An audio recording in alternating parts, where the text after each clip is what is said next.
Welcome to Vidarbha's academy's online platform. मी आदित्य तुमचे सर्वांचं स्वागत करत आहे। सध्या सर्वात महत्त्वाचा जो प्रश्न आहे का भारत आणि पाकिस्तानचं युद्ध होणार का? ठीक आहे, आता भारत आणि पाकिस्तानचं युद्ध होणार तर कसं होणार आणि जे आहे तर अगोदर काय हिस्ट्री होती की आपल्या भारताचं आणि पाकिस्तानचं जेव्हा युद्ध झालेलं आहे तर पाकिस्तानचं काय हाल झाले। आज सरळ गोष्ट आहे की पाकिस्तान युद्ध करण्याच्या सध्या तरी परिस्थितीमध्ये आहे का?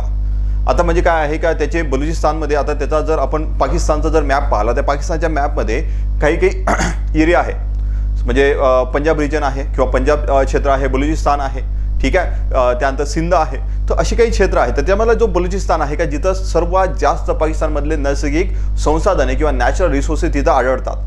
आता याच्यामध्ये जेव्हा तुम्ही पाहता की तिथं जर पाकिस्तान बलुचिस्तानमध्ये आता काही दिवसा अगोदर एक ट्रेन हायजॅक झालेली होती, म्हणजे आजपर्यंत आपण ऐकलेलं होतं की आपण म्हणू शकतो ना की प्लेन हायजॅक झालं, पण ट्रेन पहिल्यांदा हायजॅक झालेली होती बलुचिस्तानमध्ये। तर आता कोणाची बलुचिस्तान म्हणजे आता तिथं बलुचिस्तानमध्ये जे आहे लिबरेशन आर्मी आहे ते जसं आता जर तुम्ही पाहिलं ना बांगलादेश, आता बांगलादेश अगोदरचा पाकिस्तान होता। आता अगोदरचा पाकिस्तान असल्यानंतर तिथे एक जे होती तर एक संघटना तशीच होती मुक्ती वाहिनी। आता मुक्तीवादी संघटना होती तर त्याच प्रकारची जी आहे ना तिथं हे सुद्धा संघटना आहे। तर अशा प्रकारचे जर पाहिलं त्यांचं असं म्हणणं आहे की आम्हाला बलुचिस्तान जे आहे पाकिस्तानपासून वेगळं पाहिजे। आता जर त्या दिवशी सपोज जर बलुचिस्तान जर पाकिस्तानपासून वेगळा झाला का त्यातले नॅशनल रिसोर्सेस ऑटोमॅटिकली गेले। अजून त्यांनी काय केलेलं आहे पाकिस्ताननी सध्या शिमला अग्रीमेंट जे 1972 मध्ये झालेलं होतं ते त्यांनी कॅन्सल करून टाकलं। ठीक आहे, 1972 मध्ये झालेलं त्याच्यामुळे जे आहे तर एक प्रकारे आपण म्हणू शकतो की जे इंटरनॅशनल बॉर्डर आपण तेव्हा फिक्स केलेली होती का पाकिस्तान आणि भारतमधली एक इंटरनॅशनल बॉर्डर जे आहे ना त्याला म्हटलं जात होतं LOC, आणि LOCलाच जे आहे लाईन ऑफ कंट्रोल असं LOCलाच म्हटलं जात होतं का हेच इथली जी आहे आंतरराष्ट्रीय सीमारेषा आहे। त्यानंतर त्यांनी ते कॅन्सल केलं। त्यानंतर जे आहे सिंधू जल करार जो भारताकडून कॅन्सल करण्यात आलेला आहे जो 1960 मध्ये झालेला होता तो कॅन्सल झाल्यानंतर त्याचा काय परिणाम होतोय ह्या सर्व गोष्टी आपण याच्यामध्ये डिस्कस करणार आहोत। एक जे आहे पाकिस्तानबद्दल, आता पाकिस्तान युद्ध करण्याच्या परिस्थितीमध्ये आहे का असं मी कुठेतरी वाचलेलं होतं का त्यांची अशी कंडिशन सध्या आहे का तिथं जर पाहिलं असताना आटा जो आहे तो 600 रुपये किलो आहे। असं म्हणते की खाने को आटा नहीं, चलाने को डाटा नहीं और पहनने को दूसरा पैजामा नहीं, तर अशी त्यांची कंडिशन आहे। तर म्हणजेच काय आहे की ते कंडिशन अशी असल्यानंतर युद्ध खरंच होऊ शकते का, आणि जर युद्ध झालं तर काय होणार? मग त्याच्यामध्ये चीनचा सुद्धा फॅक्टर येतो, अमेरिकेचा सुद्धा फॅक्टर येतो, आणि त्यानंतर अगोदर कधी जे आहे तर आपले आणि त्यांचे युद्ध झाले आणि त्याच्यामध्ये भारताचा म्हणजे भारताला काय एक प्रकारे म्हणू शकतो आपण विजय कसा मिळवला आणि काय केलेला आहे। ठीक आहे, आणि त्याच्यामध्ये छोटे सुद्धा जे आहे ना मध्ये छोटे ऑपरेशन सुद्धा आपण राबवलेले आहे, जसं बालाकोटची एअर स्ट्राईक होती, त्यानंतर जर पाहिलं असेल तर एक ऑपरेशन मेघदूत होतं 1984 मधलं। अशा प्रकारचे काही ना काही आपण केलेलं आहे। त्याच्यात प्रत्येक वेळेस त्यांनी माती खाल्लेली आहे तरी पण तो देश सुधारण्यासाठी तयार नाही। त्यांची आर्थिक परिस्थिती जी आहे सध्या ढासळलेली आहे तरी पण तो देश सुधारण्यासाठी तयार नाही। त्यातली राजकीय परिस्थिती सुद्धा ढासळलेली आहे तरी पण ते सुधारण्यासाठी तयार नाही। म्हणजेच काय आहे का एकूण जर पाहिलं तर पाकिस्तान कुठेही स्टँड करत नाही भारतासमोर, तरीही तो जो आहे देश ऐकण्यासाठी तयार नाही।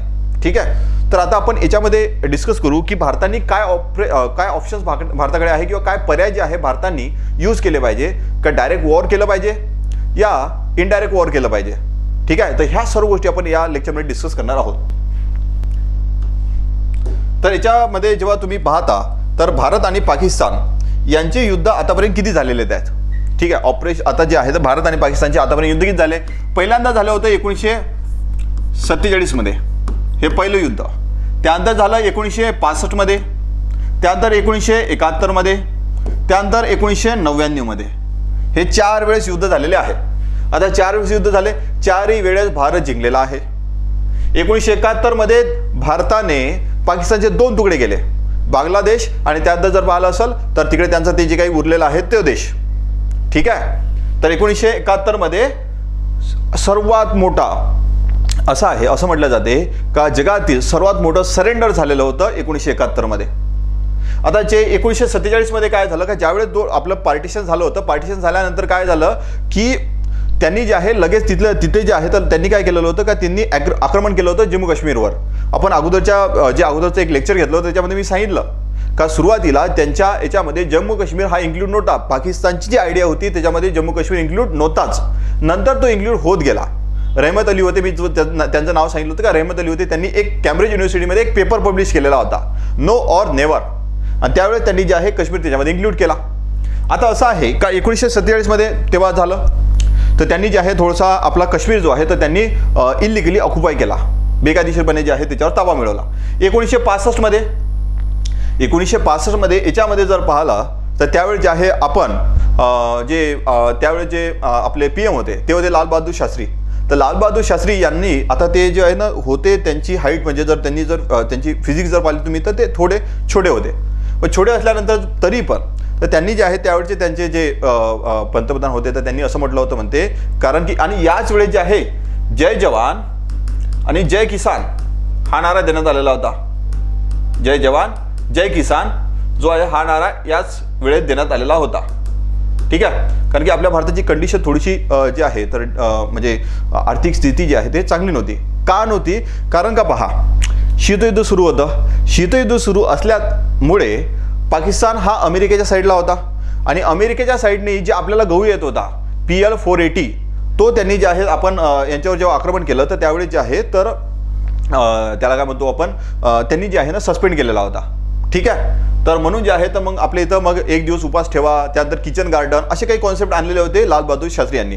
आणि त्यानंतर हे जो नारा दिला होता अलाहाबादमध्ये एक हे झाली होती रॅली आणि त्या रॅलीमध्ये दिला होता आणि त्या रॅलीमध्ये त्यांनी एक किस्सा सांगितला होता का पंतप्रधान जे आहे पाकिस्तानचे ते त्यांचा मला कॉल आला होता की असं त्यांनी म्हटलं होतं की हम चाय पिणे दिल्ली आते है, तर हम चाय पिणे दिल्ली आते हैं. तर मी त्यांनी म्हटलं की मी असा रिप्लाय त्यांना दिला, आप तो बड़े लोग हो, आप कहाँ हमारे यहाँ चाय पिने आएंगे, मैं ही लाहौर आता हूँ.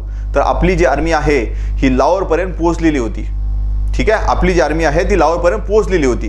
तर 1965 मध्ये त्यांनी जे आहे तर तेव्हा पण त्यांनी तो मार खाल्लाच. ठीक आहे, 1965 मध्ये सुद्धा जे आहे आपण जिंकलो. त्यानंतर ते जे आहे ताशकंद करार झालेला होता. याच्यानंतर ताशकंद करार झाला होता. ताशकंद करार. त्यानंतर 1971 आलं.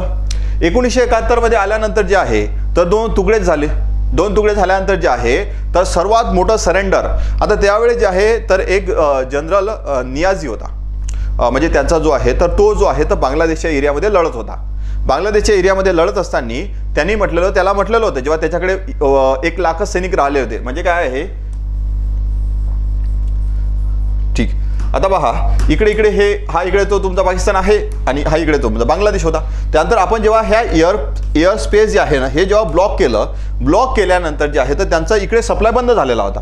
म्हणजे त्याला इकडे सुद्धा लढायला होतं इकडे आणि इकडे लढत असताना आपण नॉर्मली इकडे आपण नव्हतो लढत तर तिथं मुक्ती वाहिनी. ठीक आहे, शेख मुजीबुर रहमान तिकडे म्हणजे जे आपल्या इकडे जे गांधीजी होते तसे शेख मुजीबुर रहमान होते. ठीक आहे, तर त्यांचीच मुलगी जी आहे ना शेख हसीना त्यांचीच मुलगी आहे. तर त्यावेळेस जे आहे तर हा पूर्ण सप्लाय कट ऑफ झालेला होता आणि कट ऑफ झाल्यानंतर जे आहे त्याला सांगितलेलं होतं त्याच्याकडे 1 लाख सैनिक उरलेले होते. त्याला म्हटलं होतं की सैनिक जे आहे ना तो जनरल नियाझी त्याला तू जे आहे तू सरेंडर कर. तर त्यांनी काय म्हटलं, पाकिस्तान सरेंडर करेगा तो मेरे कफन पे करेगा. मग ज्यावेळेस जे आहे मग त्याला रिअलाइज झालं की आता याच्या पुढे काही होणं नाही. मग त्यावेळेस जे आहे तर त्याला म्हटलं की ठीक आहे मग आता करायचं आहे. तर त्यांनी म्हटलं की मला सरेंडर करायचं आहे पण आपण सरेंडर जायचं क्लोज स्पेसमध्ये करू. तर मग त्यावेळेस भारताने सुद्धा म्हटलं की आता क्लोज स्पेसमध्ये किंवा बंद दाराआड सरेंडर होणार नाही, पब्लिक सरेंडर होणार. ढाकाचं जे रेस कोर्स आहे तिथं सरेंडर होणार. मग तिथं सरेंडर करायला लावलं. 93,000 सैनिक जे आहे तर ते सरेंडर करायला लावले होते. तर त्यावेळेस जे आहे तर याच्यानंतर मग काय झालं का मग शिमला करार झाला. ठीक आहे, शिमला करार झाला. आता या शिमला करारामध्ये काही महत्त्वाचे पॉईंट होते का कोणीही एकामेकाच्या देशामध्ये हस्तक्षेप करणार नाही. त्यानंतर दोघांमधले जे काही इश्यू असणार हे बायलॅटरली किंवा द्विपक्षीय संबंधातून सॉल्व्ह केले जाणार. त्यानंतर जे आहे LOC जे आहे LOCला आपण इंटरनॅशनल बॉर्डर समजू. ठीक आहे, पण त्यांनी शिमला करार मोडला. आता LOC नावाची काही गोष्टच राहिली नाही. त्यांनी म्हटलं शिमला करार आता काहीच नाही, LOC नावाची गोष्टच राहिली नाही, तर आपण कुठेही जाऊ शकतो आता. ठीक आहे, तर आता असं आहे का भारताबद्दल एक म्हटलं जाते भारत जो आहे बॅटल ग्राउंडवर किंवा मैदानावर युद्ध जिंकतो, परंतु आपण जिथं चर्चा करतो तर चर्चा करत असताना किंवा टेबलावर आपण जे युद्ध आहे ते हारतो. आणि तसं झालं की आपण जे आहे शिमला करार केला आणि शिमला करार केल्यानंतर 93,000 सैनिक जे आहे त्यांचे आपण रिटर्न केले आणि आपल्या 54,000 पैकी असं आहे का 54,000 पैकी एकही सैनिक रिटर्न आलेला नाही असं डॉक्युमेंट्समध्ये आहे. ठीक ठीक आहे. आणि ते म्हणते की ट्रॅक करणं जे आहे आम्हाला डिफिकल्ट जात आहे, तर आम्ही डॉक्युमेंटेशनसाठी किंवा ते आम्ही जे आहे ट्रॅक करू शकत नाही, असं आहे. तर आपण 93,000 सैनिक त्यांचे रिटर्न केलेले होते, तेव्हाही मार खाल्ला यांनी, तरी काही सुधारलं नाही. त्यानंतर जे आहे आता मध्ये अजून एक ऑपरेशन राबवलेलं आपण, ऑपरेशन मेघदूत. त्या तिथं जे आहे त्या अक्साई चीन एरियामध्ये, ठीक आहे, सॉरी सियाचीन एरियामध्ये, अक्साई चीन तर त्या चीनच्या ताब्यात आहे. सियाचीन एरियामध्ये जेव्हा सुद्धा जर पाहिलं असाल तर तिथं आपण ऑपरेशन मेघदूत राबवून तिथंही त्यांनी मार खाल्ला. 1999 मध्ये कारगिलचं युद्ध. आता कारगिलच्या युद्धामध्ये जे आहे तर त्यांनी पोस्ट इथल्या कॅप्चर केल्या होत्या आपल्याकडल्या, तेव्हाही सुद्धा त्यांनी मार खाल्ला. म्हणजे काय, ओव्हरऑल जर पाहिलं असेल प्रत्येक वेळेस तो मार खात आहे. आता काय आहे याच्या मागचं रिझन काय आहे? आता 1971 मध्ये जो युद्ध झालेलं होतं, 1971च्या युद्धामध्ये जे स्ट्रॅटेजी फॉलो केली ना आपण, त्या प्रकारची स्ट्रॅटेजी आताही सुद्धा फॉलो करायला पाहिजे. युद्ध होणार की नाही होणार, आता तुम्ही नॉर्मली न्यूजवर पाहत असणार. आता न्यूजवर पाहत असताना इंडस वॉटर ट्रीटी झाली, जे इंडस वॉटर ट्रीटी होती किंवा सिंधू जल करार होता, हा कॅन्सल झाला. त्याचा काय परिणाम होतो, तर त्याचा परिणाम आपण डिस्कस करू. पहा, जसं मी तुम्हाला सांगितलं का 1971 मध्ये जशी जे स्ट्रॅटेजी फॉलो केली होती का, ज्यावेळेस सॅम मानेकशॉ होते, सॅम मानेकशॉ यांनी जे आहे, इंदिरा गांधी होत्या, तर इंदिरा गांधी यांना जेव्हा सॅम मानेकशॉ भेटण्यासाठी जेव्हा मीटिंग झाली, मीटिंग झाल्यानंतर जेव्हा त्यांनी सांगितलं की पहा तुम्ही सध्या जे आहे आपण भारताने अटॅक वगैरे किंवा भारताने युद्ध नाही लढलं पाहिजे. का नाही युद्ध लढलं पाहिजे?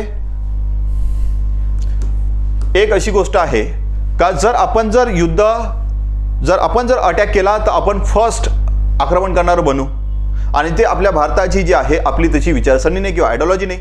आपण शांतप्रिय देश आहे किंवा शांतिप्रिय देश आहे, इव्हन आपल्याकडे अनुभव आहे, पण आपण म्हटलं नो फर्स्ट यूज पॉलिसी. जोपर्यंत आमच्यावर कोणी अटॅक करणार नाही किंवा अटॅक करणार नाही, म्हणजेच काय, जोपर्यंत समोरचा आम्हाला थापड मारणार नाही तोपर्यंत आम्ही थापड नाही मारणार.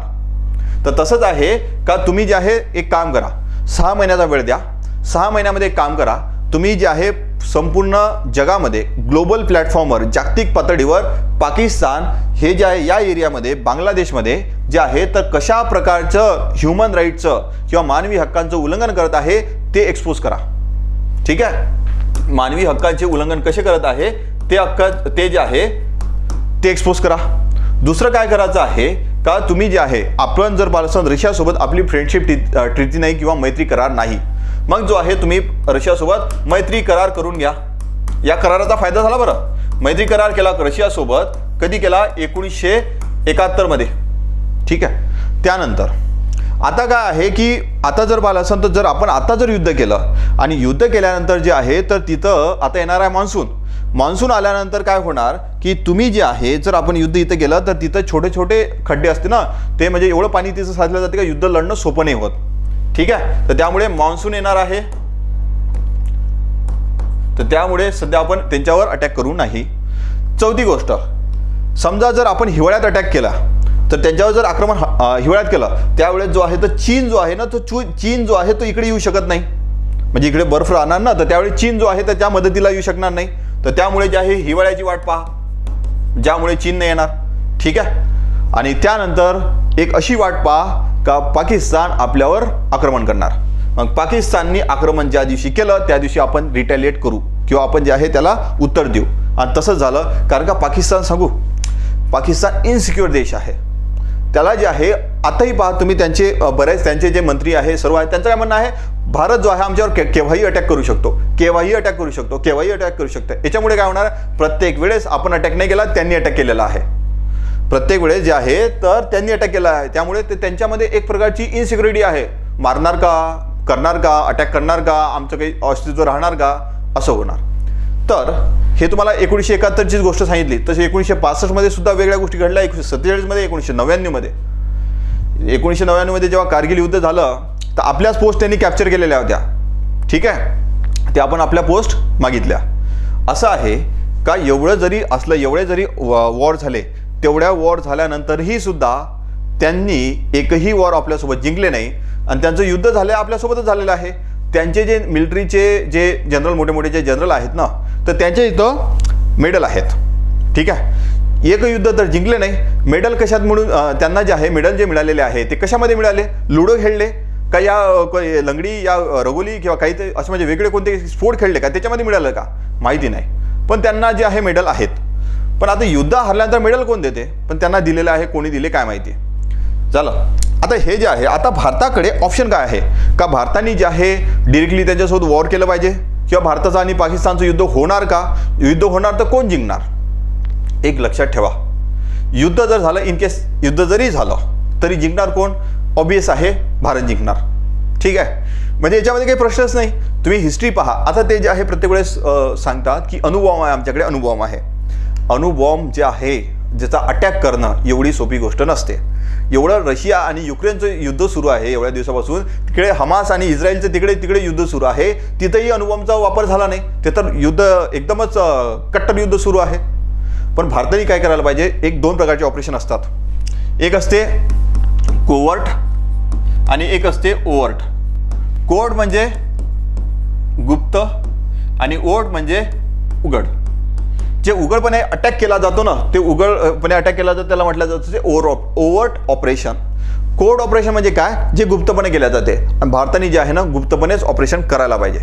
कसं करायला पाहिजे, पहिली सर्वात महत्त्वाची गोष्ट जी आहे, म्हणजे आपण जेव्हा पाहतो की भारताने काय करायला पाहिजे. ठीक आहे,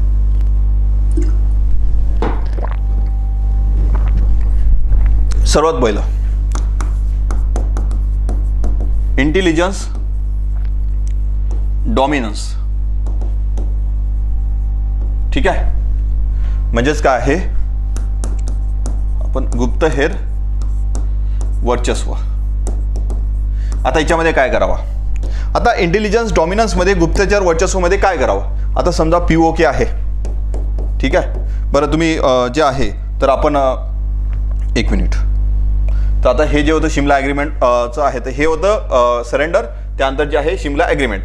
ठीक आहे, त्याच्यानंतर आता हे पाकिस्तानचा मॅप आहे. आता पाकिस्तानचा मॅप जेव्हा पाहतो आपण तर त्यामध्ये कसं आहे की जो POK आहे याला म्हटलं जाते पाकिस्तान ऑक्युपाईड काश्मीर. आता या POK मध्ये बऱ्याच दिवसाच्या यांच्या प्रशासनामध्ये काय आहे, भारताने असे गुप्तहेर सोडलेले आहे. आता त्यांना ॲक्टिवेट करण्याची वेळ आलेली आहे. त्यांना तिथे ॲक्टिवेट करायचं आणि ॲक्टिवेट केल्यानंतर तिथं पॉलिटिकल मुवमेंट किंवा राजकीय चळवळ सुरू करायची. काय करायचं आहे, त्यांना ॲक्टिवेट करून इथं जे आहे राजकीय चळवळ सुरू करायची. राजकीय चळवळ सुरू झाल्यानंतर म्हणजे काय होणार का, जे POKची आर्मी आहे, या POKचे जे काही त्यांचे काही रिसोर्सेस आहेत, हे ह्युमन रिसोर्सेस असो या आपण म्हणू शकतो की त्यांची आर्मी असो, किंवा हे जे आहे सर्व डायव्हर्ट होऊन जाणार, मग POKकडे येणार. ठीक आहे, काय येणार आहे, POKकडे येणार. तर हे एक झालं, राजकीय चळवळ तिथं सुरू केली. दुसरं काय करायचं आहे, त्यांच्यासोबत सायकोलॉजिकल वॉर खेळायचं आहे. सायकोलॉजिकल वॉर कसं, आता काय आहे, नॉर्मली म्हणजे काय आहे, भारताकडे एक डेटाबेस आहे. डेटाबेस कोणता आहे का, जे तिथले हाय लेवलचे जे हे असतात ना, त्याला काय म्हणतो आपण, हाय लेवलचे जे ऑफिसर्स असतात. आता तिथली मिलिटरी कशी आहे, तिथली मिलिटरी चापलुसीवर चालणारी मिलिटरी आहे. तिथं मेरिट वगैरे काही काम नाही करत. ठीक आहे, त्या मिलिटरीमध्ये जे आहे तर एक प्रकारचं जे आहे मेरिट वगैरे मॅटर करत नाही. तिथे मॅटर काय करते, चापलुसी. आता चापलुसी असल्यानंतर आणि त्यानंतर तर हे मॅटर करते, त्यानंतर तिथं जे आहे तर त्यांचं जे कम्युनिकेशन असणार, ते कम्युनिकेशन जे असते ना, तर ते जर भारताकडे असलं तर ते कम्युनिकेशन त्यांनी जे आहे लीक जर केलं, इन केस ते जर लीक केलं, तर लीक केल्यानंतर जे आहे तर त्या लोकांमध्ये काय होते, आता समजा एखादा ए पॉलिटिकल किंवा ए पार्टीचा एक लीडर आहे, बी पार्टीचा दुसरा लीडर आहे. ए पार्टीचा लीडर बी पार्टीच्या लीडरबद्दल काहीतरी जर म्हणत असेल, ते जर तुम्ही लीक केलं तर तिथं काय होणार का, तिथं मोठे मोठे प्रोटेस्ट होणार, मोठे मोठे आंदोलन होणार. आंदोलन जर झाले तर तिथं जे आहे तर काय होणार आहे, एक प्रकारची अस्थिरता निर्माण होतं किंवा सायकोलॉजिकल वॉर जे आहे ना तिथं लढल्या जाऊ शकते. ठीक आहे, एक तर जसं सांगितलं मी का त्यांचं जे आहे कम्युनिकेशन, एकामेकाबद्दल जे आहे खराब वगैरे बोलणं, ते कम्युनिकेशन तुम्ही लीक करून टाका. म्हणजे एका साईडला तुम्ही राजकीय चळवळ निर्माण केली. राजकीय चळवळ निर्माण केल्यानंतर हे कुठे केलेली आहे राजकीय चळवळ निर्माण, POK मध्ये. आणि POK मध्ये जर निर्माण केली तर त्यावेळी जे आहे आर्मीचे जे लोक आहे ते सर्वजण तिकडे येऊन जाणार. त्यानंतर कम्युनिकेशन जर यांच्या एकामेकामधलं जर कम्युनिकेशन तुम्ही जर लीक केलं तर म्हणजेच काय होणार का, जी आर्मी आहे, आता आर्मी ऑफिसर सुद्धा ते जे आहे तर तेही एकामेकाबद्दल चांगले बोलत नाही. त्यामुळे काय होणार की ते जे आहे तर त्यांच्या एकामेकाबद्दलच संशय निर्माण होणार. म्हणजेच काय आहे का, ते एक इंटिग्रेशन म्हणून ते लढू शकणार नाही. ठीक आहे, इंटिग्रेशन म्हणून जर पाहिलं असेल तर लढू शकणार नाही. त्यानंतर जे आहे जसं सांगितलं का याच्यामध्ये तिथं प्रशासनामध्ये आपले जे आहे काही आपण गुप्तहेर सोडलेले आहे. दुसरं तिथल्या लोकांना आपण जर पाहिलं गुरिला वॉरफेअरमध्ये किंवा गुरिला जे आहे ना युद्धामध्ये आपण त्यांना ट्रेन केलेलं आहे. गुरिला युद्धामध्ये ट्रेन केल्यानंतर त्यांना जे आहे गुरिला युद्धाचा वापर करण्यासाठी त्यांना आपण काय केलं पाहिजे, त्याला काय म्हणू शकतो आपण, त्यांना सांगितलं पाहिजे की तुम्ही जे आहे गुरिला वॉरफेअरचा किंवा गुरिला युद्धाचा वापर करा. ठीक आहे. याच्यामुळे काय होणार का या POK मध्ये एक राजकीय चळवळ निर्माण झाली. दुसरी गोष्ट ते आर्मी प्रॉपरली लढू नाही शकणार. तिसरी गोष्ट ते सर्वजण जे आहे त्या POK मध्ये आलेले आहेत. आणि चौथी गोष्ट काय आहे का त्यांच्यासोबत जे गुरिला तुम्ही जे ट्रेन केलेले आहे तर ते त्यांच्यावर अटॅक करत आहे. झालं, एक एरिया संपला इकडला. एक एरिया संपल्यानंतर जे आहे दुसरं काय करायचं आहे, एक झालं इंटेलिजन्स डॉमिनन्स. दुसरं काय करायचं आहे इंटरनल काय करू शकते भारत, तर इंटरनल डिस्टॅबिलायझेशन. आता इंटरनल डिस्टॅबिलायझेशन म्हणजे काय, अंतर्गत अस्थिरता. ठीक आहे. आता ते झालं POK मधलं. आता अंतर्गत अस्थिरता कुठे कुठे तयार करू शकता तुम्ही. एक तर जो आहे तो आहे दुसरा तुमचा बलूच एरिया, बलुचिस्तान. एक आहे तुमचा सिराई एरिया, सिराई क्षेत्र आहे. त्यात तुमचं तिसरं जे आहे सिंध क्षेत्र.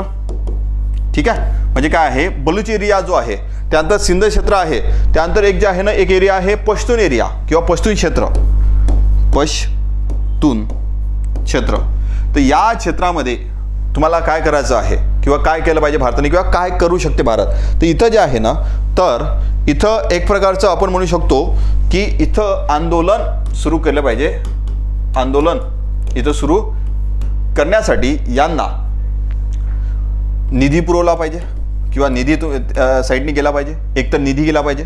दुसरं जे आहे त्यांना जर ट्रेनिंग वगैरे लागत असेल तर ट्रेनिंग तर त्यांना तर नॉर्मली तर दिलंच गेलेलं आहे. तर ट्रेनिंगचं काही प्रॉब्लेम तरी लागत असेल. कारण की आपण जेव्हा भारत आणि पाकिस्तानचं 1971 मध्ये झालं युद्ध झालं होतं तर मुक्तीवाहिनी जी होती ना तर त्याच्यामध्ये मी जेव्हा तो 1971चं जे श्याम मानेकशॉ यांनी जेव्हा तो प्लॅन सांगितलेला होता त्या प्लॅनमध्ये मुक्तीवाहिनीला ट्रेनिंग देणं सुद्धा होतं. तसंच जे आहे ना इथं सुद्धा जे आहे तर त्यांना ट्रेनिंग देणं, त्यांना जर पाहिलं असेल दारुगोळा प्रोव्हाइड करणं, कारण का आपण तेव्हाही पुरवलेला होता असा दारुगोळा प्रोव्हाइड करणं, जेणेकरून इथं जे आहे तर आपल्या या बलुचिस्तान, सिराई, सिंध, पश्तून या एरियामध्ये काय होणार एक अस्थिरता निर्माण होता.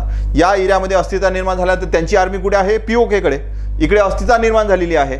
म्हणजेच काय आहे पाकिस्तानमध्ये POK, इकडे आतमध्ये अस्थिरता. याच्यामुळे त्यांना त्यांचंच नाही समजणार.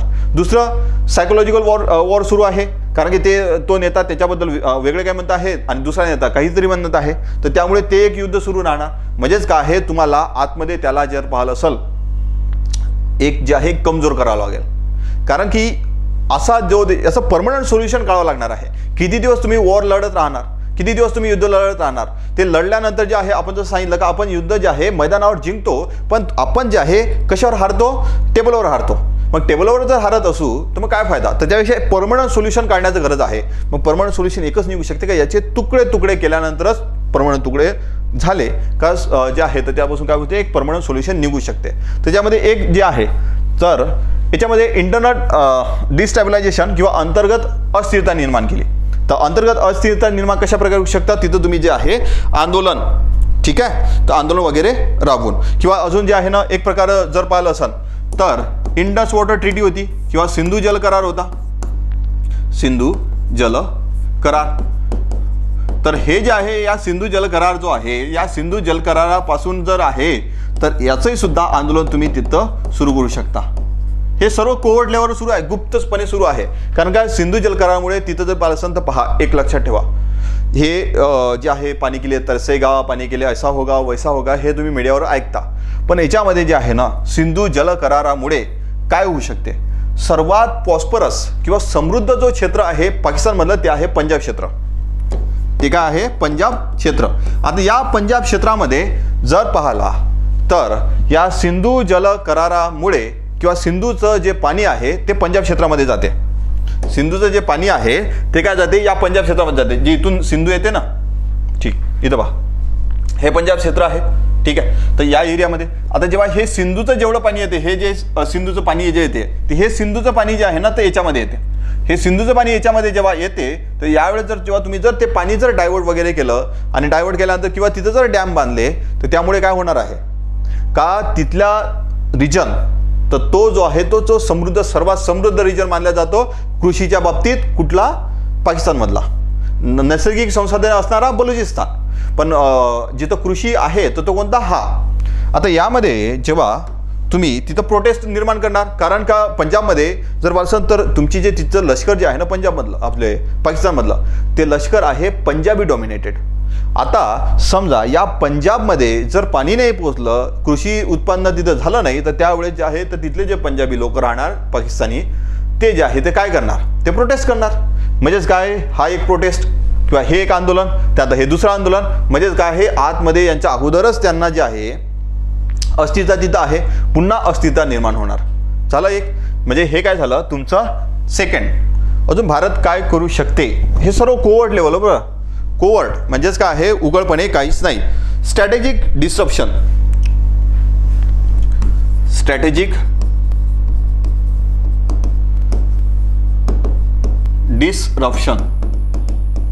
म्हणजेच काय धोरणात्मक व्यत्यय आता धोरणात्मक व्यत्यय म्हणजे काय हे झाली तिसरी स्टेप म्हणजे ऑप्शन काय आहे भारताकडे म्हणजे काय हे का हे ठीक आहे आपण पहा एक लक्षात घ्या मिलिटरीच्या नंबर जेव्हा आपण पाहतो जे आपल्याकडे सामर्थ्य जे आहे तर आपला जो लागतो 14वा नंबर लागतो आपला 4था नंबर लागतो जगामध्ये सर्वात पॉवरफुल आर्मीमध्ये जे आहे 4था आपला नंबर लागतो त्यांचा 12वा लागतो ठीक आहे तर आपण जे आहे आपण म्हणजे काय आहे की आपण त्यांच्या 3 पट आहोत ते तर सोडूनच द्या का ते त्यांचे जर पाहिलं त्यांच्याकडे काही आहेत आता पहा पानबुड्या किंवा त्यांच्याकडे काही आहेच नाही आपल्याकडे तर 150 आहेत अशा काही गोष्टी आहेत का ज्या आपल्याकडे आहेत ते त्यांच्याकडे नाही त्यामुळे जो आहे तर तो पाकिस्तान सोबत आर्मी आपल्यासमोर उभी राहू शकत नाही ठीक आहे तर दुसरा आहे स्ट्रॅटेजिक डिस्रप्शन आता काय स्ट्रॅटेजिक डिस्रप्शन मध्ये काय करायचं आहे का सेम जसं सांगितलं होतं का जागतिक पातळीवर जायचं ठीक आहे जागतिक पातळीवर मानवी हक्कांचं उल्लंघन कशा प्रकारे करत आहे पाकिस्तान हे जे आहे हे तुम्हाला सांगायचं आहे ठीक आहे तर पाकिस्तान मानवी हक्काचं उल्लंघन कसं करत आहे समजा इकडे आंदोलन राहणार हे तर जे आहे दाबण्याचा प्रयत्न करणार ना किंवा पीओके मधलं जे आहे ते सुद्धा दाबण्याचा प्रयत्न करणार इकडलं सुद्धा दाबण्याचा प्रयत्न करणार तर आपण काय सांगू शकतो का हे जे आहे मानवी हक्कांचं आपण काय म्हणू शकतो का उल्लंघन करत आहे जे आपण 1971 मध्ये केलेलं होतं ठीक आहे असं ग्लोबल लेवलवर जाऊन आपण काय केलं पाहिजे सांगितलं पाहिजे त्यानंतर एक अजून जे आहे ना आपले जर पाहिलं असेल यांचे जे ISI आहे आणि त्यानंतर त्यांचे जे मिलिटरीमधले जे ऑफिसर असतात लष्करामधले हे जे आहे ना तर काय करतात हे विदेशामध्ये जाऊन राहतात ठीक आहे विदेशात वास्तव करतात तर विदेशात वास्तव केल्यानंतर यांना जे आहे यांना आपल्याला आयडेंटिफाय करावं लागेल कारण की काय करतात हे आताही ते पाकिस्तानला तिथून सपोर्ट करतात म्हणून काय आहे यांना आपल्याला अगोदर आयडेंटिफाय करावं लागणार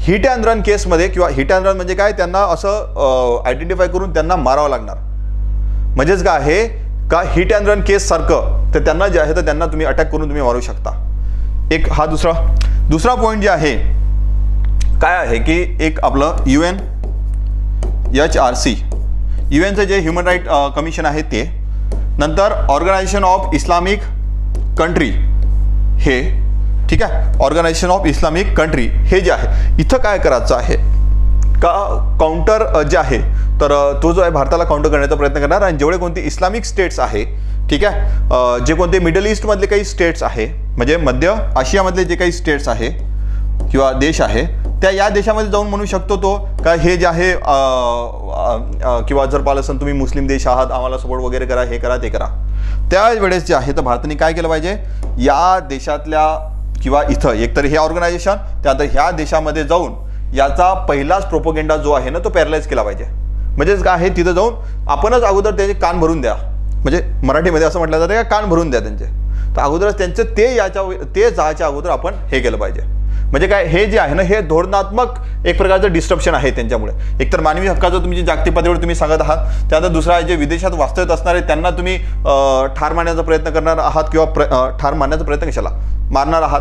ठीक आहे. त्यानंतर जे आहे जे काही महत्त्वाचे आहे का UNHRC मध्ये किंवा ऑर्गनायझेशन ऑफ इस्लामिक कंट्रीज किंवा मध्य आशिया याच्यामध्ये जाऊन जे आहे मध्य आशियामधले जे काही देश आहेत दुसरे, तिथं जाऊन तुम्ही अशा प्रकारे जे आहे यांचा प्रोपोगंडा लोकांसमोर आणू शकता, अशा प्रकारे तुम्ही एक्सपोज करू शकता.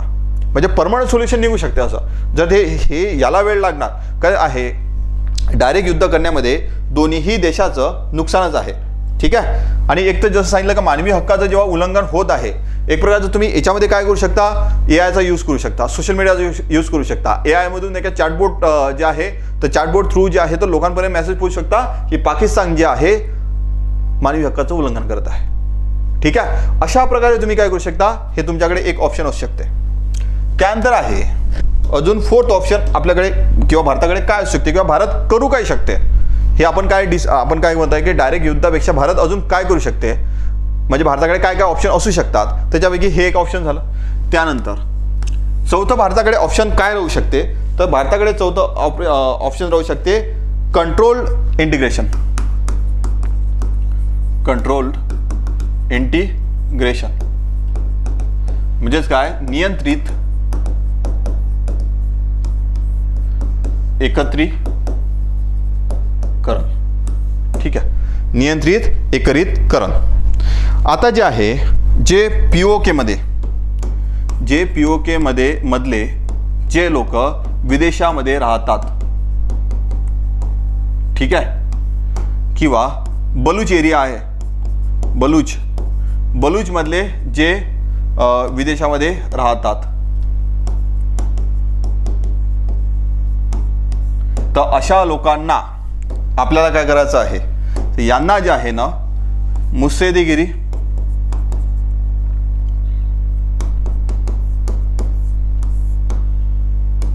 प्रशिक्षण द्यावं लागणार आहे. प्रशिक्षण द्यावं म्हणजेच काय आहे, या लोकांना एक प्रकारचं जे आहे ना एक्साइल गव्हर्नमेंट किंवा जे आहे एक प्रकारचं आपण म्हणू शकतो की सरकार तयार करायला लावायचं. एक प्रकारचं जे आहे पॅरलल सरकार जे आहे ते सरकार तयार करायला लावायचं आणि त्या सरकारला जे आहे भारताने मदत केली पाहिजे. भारताने मदत कशी केली पाहिजे का, UN मध्ये जे आहे याला सपोर्ट केला पाहिजे. त्यानंतर डिप्लोमॅटिकली त्यांना प्रशिक्षण दिलं पाहिजे. अशा प्रकारे काय होणार का, जे विदेशामध्ये राहणार किंवा त्याला आपण म्हणतो तो डायस्पोरा, जे डायस्पोरा आहे कुठले POK मधले बलूच एरियामधले, तर यांना जे आहे भारत काय करू शकते, एकतर फायनान्शियल सपोर्ट देऊ शकते. ठीक आहे. एकतर फायनान्शियल सपोर्ट देऊ शकते किंवा मुत्सद्देगिरीचं प्रशिक्षण देऊ शकते. म्हणजेच काय आहे, आर्थिक मदत, UN मध्ये समर्थन किंवा पाठबळ, तर अशा गोष्टी करू शकते. म्हणजेच काय की असे ऑप्शन्स भारताकडे आहे.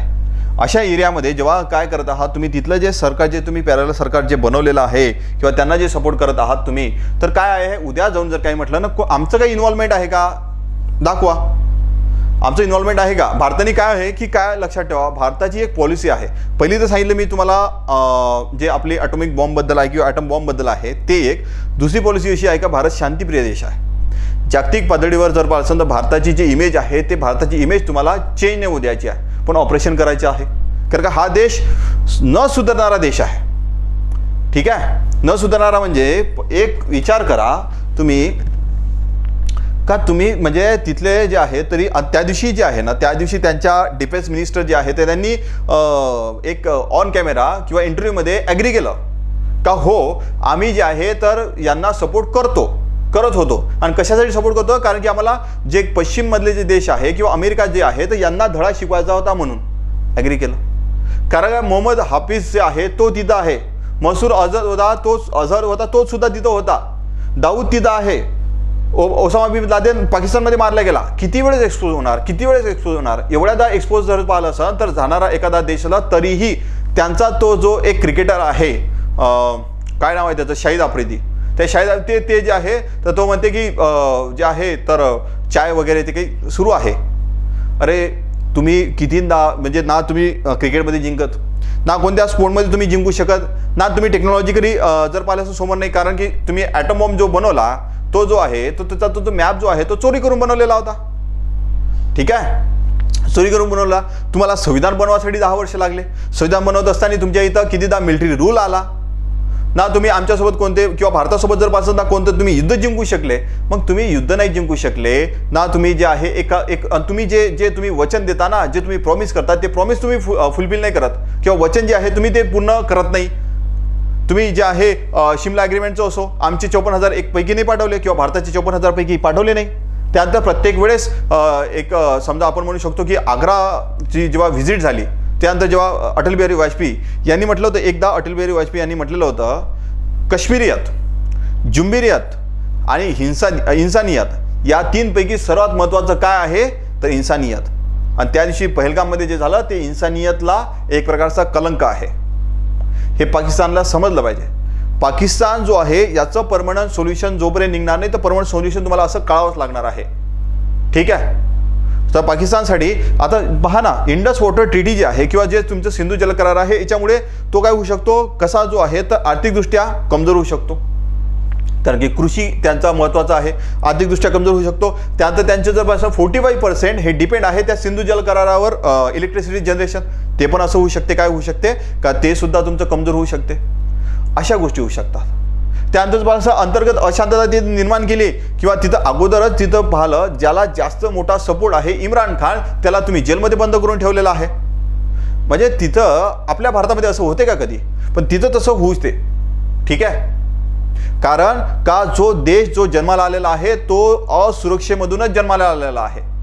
अगोदर त्यांच्या मनामध्ये इनसिक्युरिटी होती त्याचमुळे. आणि दुसरं काय का तो जेव्हा जन्माला आला ना, मी अगोदर स्टोरी सांगितली आहे तुम्हाला थोडी, का त्यांच्यामध्ये जर आप पाहिलं असाल तर तिथल्या लोकांना रोजगार नाही देऊ शकत, तिथल्या लोकांना इंडस्ट्री नाही देऊ शकत, चांगलं प्रशासन देऊ शकत नाही. मग काय देणार तर अँटी हिंदू सेंटिमेंट. ठीक आहे. आता जेव्हा सरकारने मानलं होतं की जे आहे तर आम्ही एक प्रकारचं जर पाहिलं असेल तर काय म्हणू शकतो आम्ही ते चूक झाली. ठीक आहे. चूक झाली असं सरकारने मानलं होतं. पण आता जे आहे सपोज जर चूक झाली तर आता आपल्यावर बऱ्याचशा जे आहे ना तर यांचं परमनंट सोल्युशन काढण्याची गरज आहे. पठाणकोट झाला, उरी झाला. ठीक आहे. उरी झाला ना, उरी अटॅक झाला, पठाणकोट अटॅक झाला. त्यानंतर जे आहे तुमचं आता पहलगाम झालं. म्हणजे जिथं ज्यांच्याकडे वेपन्स नाही अर्ध्या तासापर्यंत ते तिथं फिरत होते, प्रत्येकाला ते धर्म विचारत होते आणि त्यांच्यावर अटॅक करत होते. आणि हे विदाऊट लोकल सपोर्ट होऊ शकत नाही एवढ्या वेळेस आणणं.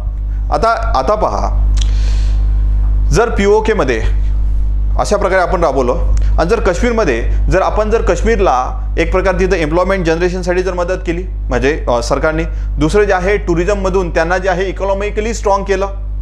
म्हणजेच काय आहे का कधीही लक्षात ठेवा, आतंकवाद किंवा तिथं जे आहे तिथले लोक, तिथले जे युवक आहे किंवा जे तिथले यंग लोक आहे हे डायव्हर्ट होण्यामागचं रिझन काय आहे तर तिथलं रिझन एकच आहे, ते म्हणजे रोजगार. त्यांना जर रोजगार मिळाला ते डायव्हर्ट नाही होणार. 10,000, 20,000, 30,000 रुपये जर मिळत गेले तर जेव्हा माणसाचं जेव्हा पोट भरते ना त्यावेळेस माणसाला दुसरं काही सुचत नसते. मग जे आहे तर ते जे आहे तर दुसरे धंदे करण्याच्या मागे लागतच नाही. तर तुम्ही त्यांना ते द्या, त्यांना तुम्ही जे आहे इकॉनॉमिकली स्ट्रॉंग करा, त्यानंतर त्यांना सिक्युरिटी द्या, त्यांना बाकीचे जेवढे कोणते वेलफेअर मेजर्स असतात किंवा जे त्यांचे कल्याणकारी जे आपल्या योजना आहेत ते राबवा. अशा प्रकारे तिथल्या लोकांना तुम्ही काय करू शकता, स्ट्रॉंग करू शकता. आणि ते जे आहे जे भटकत असतात, जे अगोदर तिथं दगडफेक होत होती ते दगडफेक नाही होत आहे. आणि त्यानंतर जेव्हा आर्टिकल 370 काढल्यानंतर तर हे तर इझी झालं ना आपल्यासाठी की आपण तिथं जे आहे केंद्र सरकार डिरेक्टली इंटरफेअर करू शकते. ठीक आहे. तर आता म्हणजे काय आहे, एक तर असं आहे का वॉर होणार नाही होणार हे तर वेळ सांगणार. पण आपलं जे आहे भारताने अशा प्रकारे जर कोर्ट ऑपरेशन जर राबवले ना तर भारत जे आहे पाकिस्तानचं एक परमनंट सोल्युशन देऊ शकते आणि त्याला सांगू शकते का तुम्ही जे आहे एक लक्षात ठेवा, ते जे आहे ना की बाप कोण आहे. तर जो जन्म झालेला पाकिस्तानचा ते कुठून झालेला जन्म, ते आपल्या भारतामधून झालेला आहे. एक प्रकारचं जे आहे तर आपलंच एक प्रकारचं तो चाइल्ड होतं. तर त्यांना जे आहे एकदा सांगण्याची गरज आहेच. आणि जे सोशल मीडियावर किंवा याच्यावर हे खूप साऱ्या गोष्टी होतात. पण जर पाहिलं असेल तर अशा प्रकारे जर आपण आपले ऑपरेशन्स असे राबवले तर असे ऑपरेशन्स राबवल्यानंतर आपण जे आहे आपल्याला सक्सेस मिळू शकते. डिरेक्ट वॉर करणं म्हणजे काय आहे का समजा आज जर आपण युद्ध केलं ना त्यांचं तर काही नाही जाणार, ते माहिती आहे का, हम भी बर्बाद म्हणजे काय आहे का ते म्हणते ना म्हणजे असं असते ना का, खोने के लिए कुछ नाही उनके पास, त्यांच्याकडे काहीच नाही. जर सांगितलं डाटा नाही, आटा नाही, काहीच नाही. पण भारत जो आहे, भारत सध्या जर पाहिलं कोविड नंतर या आर्थिक स्थितीमधून उभारलेला आहे. तर भारत जो आहे, तर भारताला म्हणजे विकसित भारत व्हायचं आहे. 2047चं आपण स्वप्न पाहिलेलं आहे, जेव्हा भारताला 100 वर्ष कंप्लीट होणार. कशापासून? स्वातंत्र्य मिळालं तेव्हापासून. तर भारत एक विकसित देश बनणार आहे, असं भारताचं स्वप्न आहे. तर यांच्या मागे लागून होणार काहीच नाही आपलं. तर हे जे आहे, तर हे अगोदर बर्बाद आहे. पाकिस्तान अगोदर बर्बाद आहे, फायनान्शियली बर्बाद आहे, कुठे कशातच काही नाही. त्यांची तुम्ही त्यांचं हे पहा, आपली IPL असते, त्यांची PSL असते. अरे जेव्हा ते आपल्याकडे अवॉर्ड वगैरे देतात, तर आपल्याकडे 2-2 लाख 3-3 लाख देत असतात. जर 6 मारले, जास्त 4 मारले, ते काय देतात? ते देतात हेअर ड्रायर. आता विचार करा त्यांची म्हणजे काय कंडिशन असतात. आणि ते कोर्ट्या धमक्या आपल्याला देतात, ऐसा करेंगे वैसा करेंगे. काहीच करू शकत नाही ते जे आहे. आणि एक अजूनही सांगतो की आपण भारत जो आहे, फर्स्ट अटॅक नॉर्मली जर पाहिलं असेल तर भारताकडून होणार नाही असं मला तरी वाटते. आणि जे आहे, कारण की तेच मे बी अटॅक करू शकतात, कारण का त्यांच्या मनात एक असुरक्षा आहे, असुरक्षा त्यांच्या मनात आहे. तर ते जे आहे त्यांच्याकडून मे बी अटॅक होऊ शकतो. आणि जर अटॅक झालं तर भारत जो आहे रिटेलिएट तर करणारच. भारताने अगोदर केलेलंच आहे, ते त्यांना दाखवून देणार भारत काय आहे. तर ठीक आहे. सो भारताने अशा ऑप्शन्स जे आहे पाहिले पाहिजे, जेणेकरून भारताची जे आहे, भारताच्या आर्थिक स्थितीवर कोणताही परिणाम होणार नाही आणि प्रॉपर जे आहे भारत आपलं काम जे आहे ते करू शकणार. सो आय होप आपण जे काही डिस्कस केलेलं होतं ते तुम्हाला एक सिंधू जल कराराबद्दलचं जे आहे ॲनालिसिस तुम्हाला थोडं समजलं असणार. त्यानंतर जे आपण काय करू शकतो अशा प्रकारचं जे आहे, तर हे तुम्हाला समजलं असणार. आणि आपण किती युद्ध जिंकलो आणि त्यांना किती मेडल मिळालेलं आहे, ते कोणत्या गेममध्ये मिळालेले आहे किंवा कोणत्या वॉरमध्ये मिळालेलं आहे ते तुम्हाला मी सांगितलं. So thank you so much.